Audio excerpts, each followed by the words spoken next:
De novo a arbitragem errou. A origem do escanteio, o jogador do Santo André estava impedido, não foi marcado. Então aí já não tinha acontecido o gol.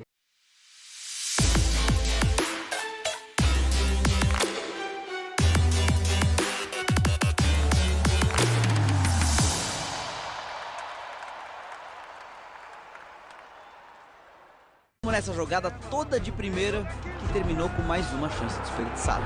E ele manda a bola pra fora! Parecia que o gol de Fernando Henrique estava amarrado. Coincidência ou não, ele sempre deixa um terço ali, porque sabe como é, né? Fé nunca é demais. Só não tem credo que desentorte bola desviada na barreira. Gol do São Paulo! Ainda dava tempo de empatar. O São Paulo pressionou, tentou, mas o goleiro não saía do caminho.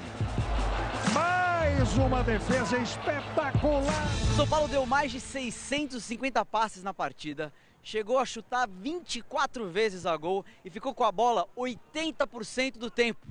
E quem ganhou foi o Santo André. A primeira derrota no time do ano, com uma explicação relativamente fácil de ser encontrada. Primeira derrota nossa na temporada, dói demais porque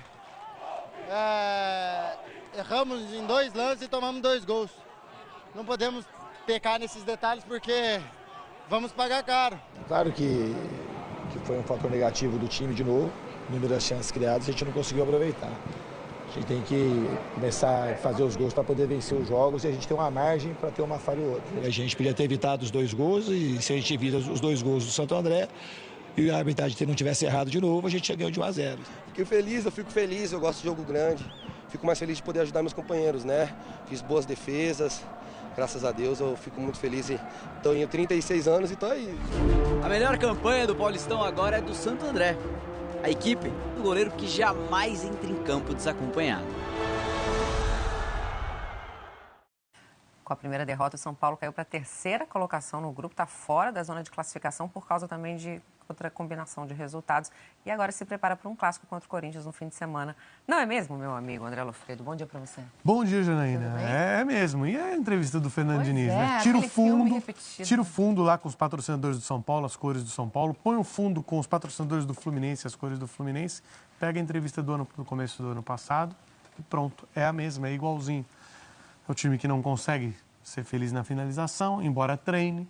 Ele fez questão de mostrar para todo mundo que está treinando e que, quando é atacado, muitas vezes acaba falhando de uma maneira que o ataque não consegue recuperar. É bem verdade. Expõe bastante. É bem verdade que a gente não pode deixar de lado mais um erro da arbitragem. Sim, a arbitragem isso. do Campeonato Paulista, a arbitragem do futebol paulista nesse começo de temporada, ela está bem abaixo do desejável, muito mesmo, e não são só nos jogos do Campeonato Paulista, então, quando os árbitros paulistas apitam jogos pelo Brasil.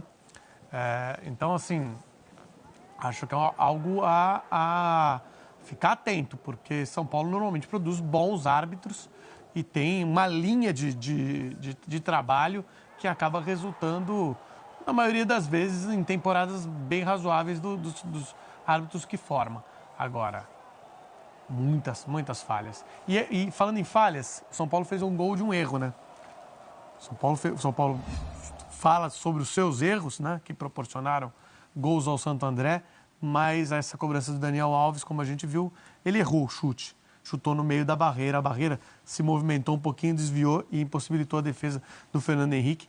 E aí, as faltas que o São Paulo cobrou, Janaína, impressionante. Assim como impressionaram as do Corinthians, como parece que os jogadores não conseguem bater na bola com a bola parada mais. Impressionante. Vamos seguir o barco aqui e falar desse jogo do São Paulo, essa derrota, a primeira de São Paulo no Campeonato Paulista. A gente estava falando aqui, né? Mais um filme repetido, né? A gente acompanha o Diniz já há algum tempo e aquelas entrevistas dele pós-jogo, assim, você não vê uma novidade, né? Ele está sempre lamentando as mesmas coisas, Fabiola. Olha, é difícil até de falar, mas assim, não justifica. Mas o São Paulo começa uma partida, mais uma vez, prejudicado pela arbitragem. Sim. Isso tem que ser levado em consideração, né? Teve um erro de arbitragem grave aos 4 minutos de jogo que deixa o Santo André em vantagem. E isso... O Santo André, gente, é um time muito forte nesse ano no Campeonato Paulista. Não é um time qualquer, está muito bem estruturado, jogando muito bem futebol. Então, você já começa ali em desvantagem. Não justifica. Acho que o São Paulo tem que ter poder para poder reagir, para poder vencer a partida em cima do Santo André. Faz esse gol de falta, e como o Lofredo falou, sem querer, do Daniel Alves. Deveria ter reagido, pelo menos, para o empate, né? Verdade também que o campo estava muito molhado, tinha chovido muito, não teve drenagem suficiente, a bola não rolava também. Claro que isso prejudica o jogo do São Paulo, mas é triste ver o Vitor Bueno perder uma bola, uma jogada belíssima, talvez a mais bonita do jogo, né? Que o São Paulo tocou a bola rapidamente até o gol e o Vitor Bueno perdeu o gol no lance, uma infelicidade dele. Mas o São Paulo vem de resultados questionáveis, né? Sim, a gente tem não que sente ter a falha da segurança. arbitragem, claro que já dá uma, né, Atrapalha o desenvolvimento da partida. Tem o gramado molhado, mas ainda assim os números do São Paulo são Sim, eu acho que o jogo em si não foi ruim do São Paulo. Não foi. O jogo em si não foi ruim. Mas acontece que o time continua tendo os mesmos problemas. Chega na hora de finalizar, de decidir, de fazer o gol, não consegue. Aí sempre... Mas aí é uma questão técnica, individual do jogador? Então, aí eu não sei se é uma questão técnica ou se é uma questão psicológica, o que acontece. Mas sempre o melhor jogador da partida é o goleiro adversário. O São Paulo consagra goleiros adversários, né? Então, alguma coisa está errada. Se o time cria tantas ocasiões, mas na hora de fazer o gol, sempre o goleiro defende, né? Talvez, de vez em quando, vá pegar dias especiais dos goleiros mesmo. Mas todo jogo, todo adversário, o melhor jogador é o goleiro. Enfim, tem alguma coisa errada na questão da finalização que ainda não se conseguiu resolver. E na questão defensiva também.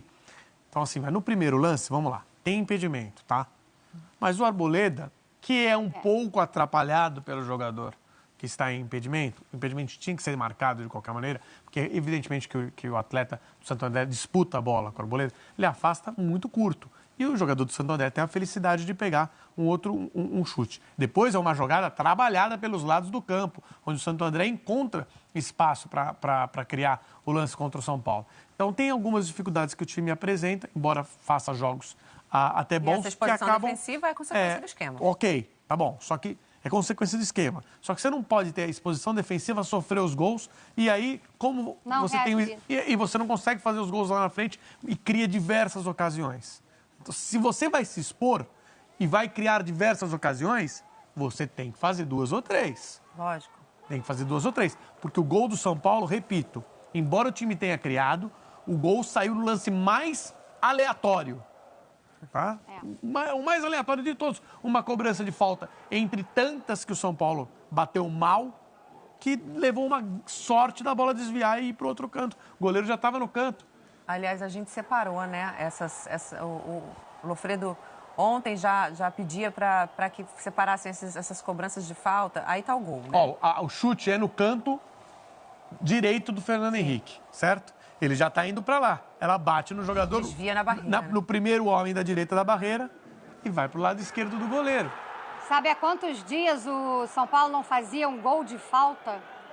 623 dias. Olha as outras, no pé da barreira, não é que quis bater por baixo, no joelho da barreira e vai trocando os cobradores. Os cobradores vão trocando. Tem uma do Pablo que ele chuta com o pé direito, ele acerta o pé esquerdo dele, ou seja, ele consegue, ele escorrega, evidentemente. Para fazer isso, não tem que ter a capacidade. Ele escorrega, aí ele chuta, a bola pega. Ele chuta com o pé direito, a bola pega no pé esquerdo e vai para o outro lado. E o árbitro nem percebeu, porque seria um lance irregular a favor do Santo André. Mas, enfim, quase que vira um passe. São cobranças patéticas. Aquilo que a gente falava semana passada aqui, né? Tá cada vez mais raro da gente ver gols de falta. E a gente percebe que o treinamento... Então, você sabe que eu tô... Assim, acho que para bater bem falta, você tem que treinar. Mas para bater tão mal assim, também tem que treinar. Não é possível. A bola tá parada, gente. A bola tá parada. Jogador de futebol Alfredo. profissional. Sabe quem eu falei com o Edu, né, que é setorista do São Paulo, tá todo dia lá, né? Ele até que me deu esse dado aí do 623 dias sem marcar um gol de falta o São Paulo tinha, né? O Nenê foi o último a marcar um gol de falta no São Paulo. E aí eu falei com ele, Edu, mas quem cobra a falta? Porque o Daniel Alves estava pegando a bola toda hora para poder bater a falta e não batia bem. Aí ele me informou aqui, ó, batedores de falta, quem treina? Além do Daniel, o Pato não pegou lá para bater, né? O Pablo e o Igor Gomes, além do Thiago Volpe, porque às vezes o Thiago Volpe tá se arriscando aí lá também.